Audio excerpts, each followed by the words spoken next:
Bonjour et bienvenue sur Topcom l'Expression, le portail du management et de la communication. Le moteur de recherche de voyage, Liligo, a lancé une campagne qui interpelle les internautes sur le doute qu'ils ressentent au moment de valider leur prochain voyage. Destinée à renforcer la position de Liligo sur le marché du voyage, cette communication multicanale confiée à l'agence Marcel s'accompagne d'une refonte de la plateforme de marque. Alors, pour nous parler de cette campagne, nous recevons Guillaume Rostand. Bonjour. Bonjour. Vous êtes directeur marketing de Liligo. Et à vos côtés, Nicolas Lévy. Bonjour. Bonjour. Vous êtes directeur des stratégies pour l'agence Marcel. Alors, Guillaume Rostand, on va commencer avec vous. Donc, pouvez-vous nous dire un petit peu ce qui a motivé le lancement de cette nouvelle campagne? Alors, le contexte. Ce qui a motivé le lancement, c'est d'abord qu'on communique historiquement toujours en télévision. Et on avait une création qui tournait, qui était diffusée depuis 3 ans et qui se fatiguait un petit peu. Et surtout, on avait envie de revenir avec un petit peu ce qui a fait l'empreinte de Liligo dans sa communication, qui était d'essayer d'avoir un ton décalé. La campagne qui nous a beaucoup fait connaître il y a 7 ou 8 ans, c'était S'envoyer en l'air. Donc tout le monde se souvient. Et on s'est dit, il faut qu'on revienne un petit peu dans ce ton-là, c'est-à-dire un peu décalé, tout en essayant de de présenter Liligo en répondant à la question, la difficulté d'organiser un voyage crée le doute, cette idée de doute, on s'est dit, voilà, organiser un voyage, c'est compliqué, c'est un peu anxiogène. Liligo, c'est la réponse à ça. Aujourd'hui, on est leader sur la recherche de voyages en France. Et on avait envie de garder un ton décalé tout en étant assez ludique sur le fait de dire, Liligo, c'est la réponse en gros à tous vos doutes. Et c'est comme ça qu'on est un peu progressivement avancé vers comment est-ce qu'on arrive à être à la fois un peu rigolo et en même temps de montrer la valeur ajoutée de notre service qui est de vous trouver les meilleurs vols au meilleur prix pour les meilleures dates selon vos contraintes. D'accord. Effectivement, vous dites il existe une profusion d'offres, mais aussi une impression de doute. C'est nouveau cette impression de doute ou c'est simplement que ça s'amplifie Alors je pense que c'est le paradoxe d'Internet, enfin de la vente en ligne. C'est-à-dire que la profusion de doutes, la profusion d'offres, elle vient du fait qu'il y a toujours plus en plus de sites qui vous proposent de plus en plus d'offres, qui sont toujours plus en plus accessibles. Il y en a qui disparaissent. Enfin, c'est assez nébuleux. Et en fait, il y a vraiment des millions d'offres, des millions de prix. Il y a le prix des vols change en fonction de beaucoup de paramètres. Donc en fait, ça c'est en réalité beaucoup, en devenant de plus en plus accessible, en tout cas l'information, c'est devenu de plus en plus complexe parce qu'on ne sait plus trop à quel sens vouer.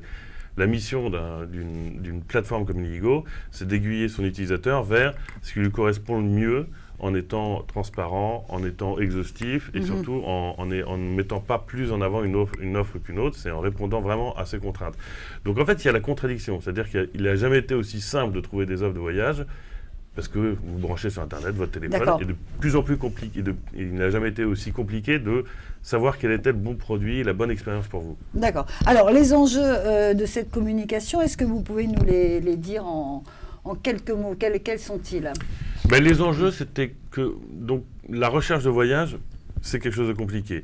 Un moteur de réservation ou un moteur de comparaison, c'est presque ce qu'on pourrait appeler une commodité. Donc nous, on voulait rester sur cet aspect pratique, serviciel, tout en ayant ce ton un peu décalé pour dire, quelque part, c'est pas grave, on va vous aider, tout va bien se passer, avec vraiment cette côté proximité avec l'utilisateur qui est dans notre ADN depuis le début. Donc ça, c'était vraiment l'enjeu de base. Et ensuite, pour pouvoir garder notre position de leader en France, pour pouvoir toujours avoir cette image de marque un peu décalée, se différencier de notre concurrence et surtout rappeler que on est là pour rendre un service, mais on n'est pas là pour rajouter de l'angoisse à de l'angoisse, on est là justement pour y répondre. D'accord. Et cette connivence des utilisateurs, pourquoi Liligo, ce moteur de recherche, a plus de connivence avec les utilisateurs qu'un autre? Est-ce qu'il y a des choses qui sont... Je pense que c'est un parti pris depuis le départ d'avoir un ton qui se retrouve un peu dans nos emails, dans nos communications, d'avoir un ton décalé, là où nos concurrents ou d'autres acteurs dans le domaine sont un peu froids. C'est-à-dire qu'ils mettent en avant surtout le prix, ils sont dans des processus un peu froids, pas très chaleureux. Donc en fait, ça a été, je pense, une évidence d'essayer de casser un peu une règle justement très rigide en mettant de la couleur, on a une couleur qui est assez forte, on a une identité visuelle qui est reconnaissable. Tout ça fait qu'on crée ce sentiment de proximité. Et ça a été, depuis le début, ça fait 12 ans que cette entreprise existe, ça a vraiment été l'un des partis pris de dire voilà, on va dédramatiser l'acte d'achat en commençant par l'acte de recherche. Et c'est pour ça que les logos sont ronds, c'est pour ça qu'il y a tout un environnement. Alors justement, on va parler un petit peu de tout ça, puisque une nouvelle plateforme de marque, vous avez donc travaillé avec l'agence Marcel. Nicolas Lévy, vous êtes directeur des stratégies pour l'agence Marcel. Est-ce que vous pouvez, donc vous avez travaillé sur d'abord une nouvelle plateforme de marque, et avant la campagne de publicité, est-ce que vous pouvez nous dire quelques mots? Tout à fait. Quand on a commencé à travailler avec Liligo, quand on a reçu leur brief, on a évidemment épluché ce qu'ils ont fait en communication, leurs résultats, et puis l'état de la marque au moment où ils s'apprêtaient à communiquer à nouveau. On se rend compte que c'est une marque qui est jeune, mais qui était déjà dotée d'un très bon souvenir publicitaire. C'est-à-dire que contrairement à plusieurs autres marques digitales qui sont construites vraiment très tactiquement, en communiquant chirurgicalement, Liligo, dès le début, a communiqué dans les grands médias. Donc, elle a construit son souvenir. C'est une marque qui avait une bonne notoriété, mais on s'est aperçu que la notoriété et que son souvenir n'étaient pas assez spécifiques. C'est-à-dire que la marque était très connue, mais il y avait encore un petit peu de confusion sur son domaine exact d'activité. Est-ce que c'est un voyagiste? Est-ce que c'est un moteur de recherche? Il y a des gens qui ne le savaient pas encore. Et nous, on a essayé de débloquer ça, parce qu'on s'est rendu compte que c'était la clé probablement pour déclencher plus de business. Donc en réalité, on l'a presque traité à ce moment-là comme une marque de grande conso. On s'est demandé où est le business. Et on a voulu créer un raccourci de sens à un moment clé pour les consommateurs, qui est le moment où ils vont justement avoir besoin de Liligo, qui est le moment où ils s'apprêtent à réserver en ligne. C'est-à-dire qu'il y a beaucoup de concurrents qui, comme ils vendent du voyage, se disent on va être sur le moment du voyage, on va montrer des piscines, des plages, des cocktails, des gens heureux. On a estimé qu'en faisant ça, les concurrents entretenaient plutôt la confusion sur leur activité. Et on s'est dit, il y a une place vierge à occuper en communication sur laquelle on va bâtir la marque, qui est le moment de la réservation. Surtout que c'est un moment qui est très intéressant parce que c'est un moment qui cristallise une vraie tension. D'accord. Donc la refonte de la plateforme de marque, c'est le site, enfin c'est la présentation du site. Ah non, la plateforme de marque, c'est la manière dont la marque va s'exprimer. D'accord. Et mais donc vous n'avez pas travaillé sur le visuel du site. Ah non, le site, non, on n'a pas. Alors pour le coup, sur une marque digitale technologique comme Liligo, le site c'est vraiment leur cœur de métier, c'est vraiment leur expertise. D'accord. Alors concrètement, la plateforme de vente, donc on la retrouve aussi dans la campagne de publicité. On va peut-être regarder les deux films, comme ça on pourra parler plus concrètement de cette nouvelle identité de Liligo.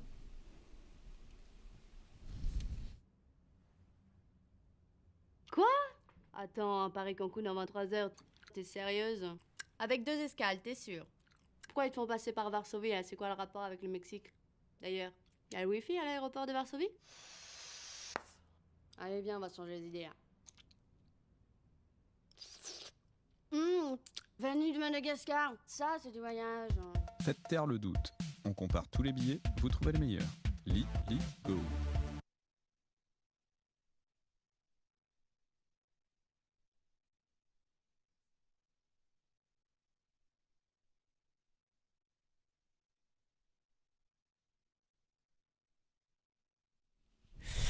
Ok, alors donc 2 films, un homme, une femme, donc devant leurs écrans, et le doute qui se traduit par l'index. Alors expliquez-nous un petit peu cette idée de doute et de... Voilà, on voulait vraiment mettre en scène ce moment de tension. On voulait que Liligo possède ce moment de tension pour que les gens pensent à Liligo au moment où ils sont dans ce paradoxe de l'hyperchoix avec beaucoup trop d'onglets ouverts.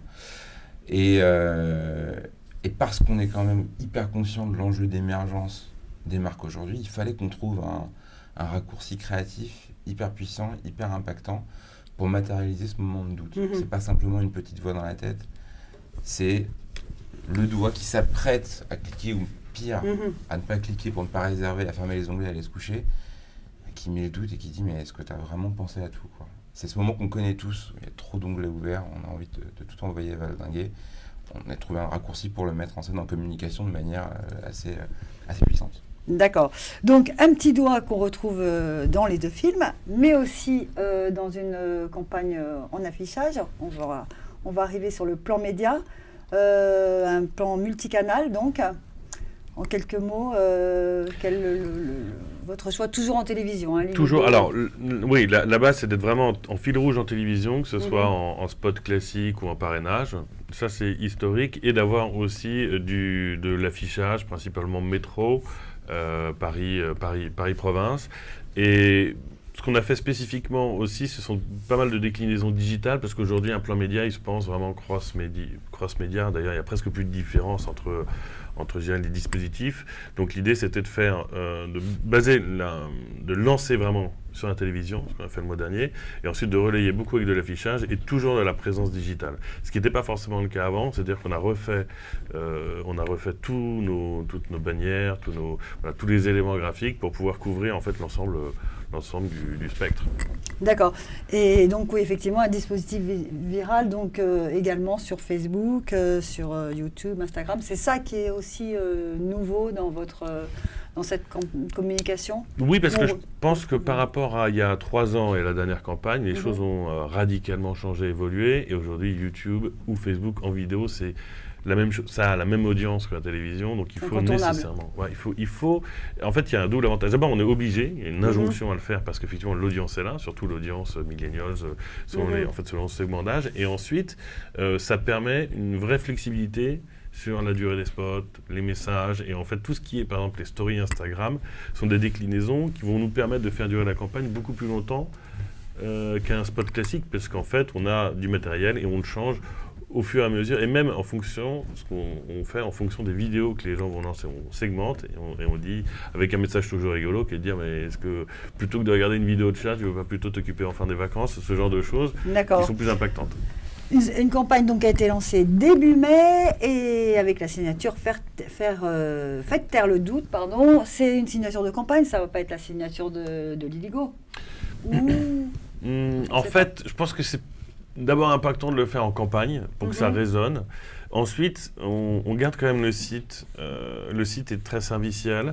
Et donc, en fait, précisément, si on met le mot doute, alors que les gens doivent... Il y a vraiment deux choses, il y a deux dimensions. Si on inscrit le mot doute sur le site, c'est compliqué. Donc, ça, c'est vraiment la campagne, la brand awareness qui doit être construite autour de cette chose-là. Notre site, il reste serviciel. Vous rentrez et ce qu'on veut, c'est que vous ayez vos résultats. Donc, c'est pas forcément un média. Après, sur nos pages Facebook, sur tout ce qui accompagne le spectre digital, on l'utilise. Mais les sites en lui-même, il faut qu'ils restent vraiment... voilà. Sa vocation première, c'est d'emmener les gens vers le meilleur prix, la meilleure offre, en fonction de leurs contraintes. D'accord. En 10 secondes, est-ce que vous avez déjà, donc ça a été lancé début mai, le retour de cette communication? Est-ce que vous avez senti des changements, une augmentation? On a senti, on a beaucoup de feedback parce qu'effectivement, les gens se demandent ce que c'est que ce doigt, comprennent. On a eu plutôt du positif parce que les gens ont compris que c'était à la fois rigolo, un peu dérangeant et volontairement, parce que les gens ne sont pas idiots.